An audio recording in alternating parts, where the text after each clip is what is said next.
میان مردان این مکان کم نیستند آنهایی که بیتخوانی میکنند. بیتخوانی یکی از مشغولیت های مردمی است که در سر کار و یا مکان خوانده می شود. آی برگردنی نازکی تو دست اندازم آیا دنیا نکند که را بغم خوردنی منه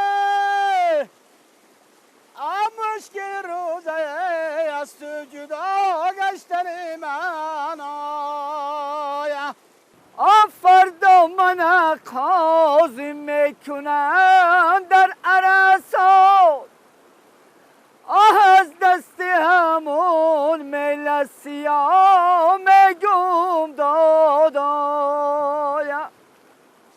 بلبل بچه من سبب سای میگردده مغزش به قچا گندش بناد میگردد قد قدی تگاب سر کنم من شوتا یک بگه کنار گیرم همون سرخ پوش من سیل بر آمدم برای کوه بوزه جنون کاش سیاد تو روی مالم دوزایا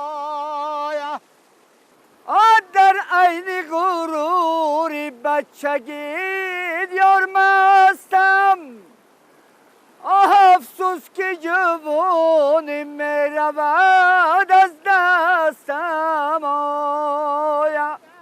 بیت های این مکان به مثل بیت های وادی کوهستان مدشاه گوناگون آمیختند و چون اینجا به مدشاه نزدیک است بسیار مانند هستند.